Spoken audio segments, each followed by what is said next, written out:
Alright, what we have here is a old AA5 tube clock radio from around the 1950s. I don't know who makes it. It doesn't have a name on it, at least not yet. It has a Telechron clock moving in them, like most of them did. Here's the back of it.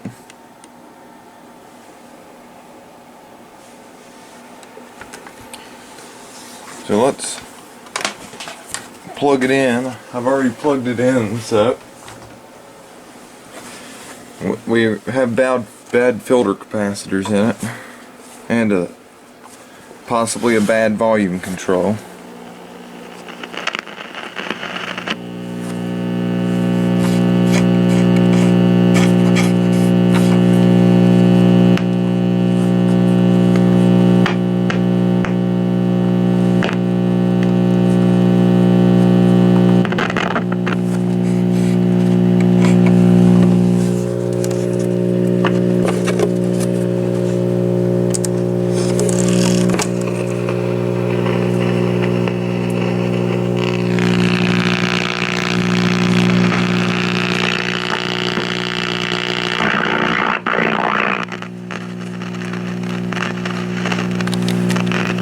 So you can hear us picking up radio.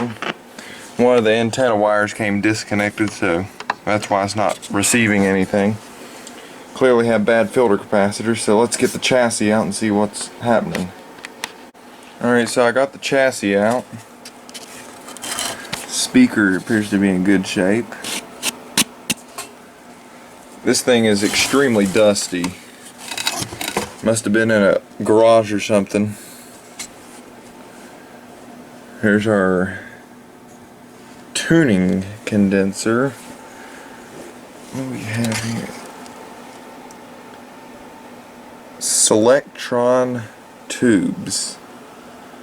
There's another one. Never heard of Selectron before. And it's got the nice IF transformers that have the variable capacitors instead of the ones that have the tunable inductor that like to get silver mica disease. This is one of those radios that's controlled by the clock, so there's our two power wires. Flip it upside down. Appears to be all original. Here's our bad filter capacitor, and we'll replace the cathode bypass cap on the audio side so it doesn't burn up the tube. And any other capacitors and resistors that are out of tolerance, especially the across the line capacitor, which is probably this green one down in here. Alright, so let me round up some capacitors. Alright, here's the capacitors I'm going to replace this with. It's a 50 and a 50 at 150 volts. These are capacitors I pulled out of some kind of TV I tore apart. They're 47 microfarad at 160 volts a piece. Generic, but probably better than what's in there. Alright, the filter capacitors and the across the line capacitor have been replaced, and all the other capacitors test perfectly fine, and the resistors do, so I'm going to leave them in here for now. If it was a nicer radio, I would probably replace all of them. You can see there's the across the line cap, if it'll focus. It's a .047. Here's the two filters, those two 47s at 160, all nicely heat shrinked. It's not the best fix in the world, but as long as it's safe and it's functional, that's all I'm concerned about. If it was a nicer radio, I would order a reproduction canned filter capacitor for this, but that'll work for now, so let's see if it works. Well, I got it all back together.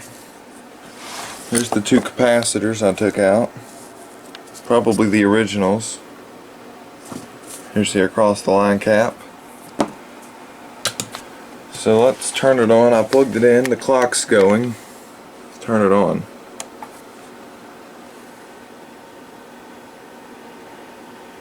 Still don't know who makes this.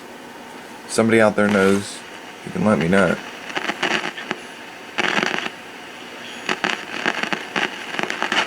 Well, the hum went away. The head of the FBI went to the FBI. I agree. Call 800-281-2280. 281-2286. 800. It was the tube version, but just to see stuff in color, Anthony. Yeah. I mean, now we take it for granted. It's hard to explain. The process were completely ignored by the media, which someone from Learfield IMG College. Well, it appears that works fine now. Maybe sometime I'll replace the rest of the capacitors in it. But I have a limited supply right now of those new capacitors. So thanks for watching, and there you go.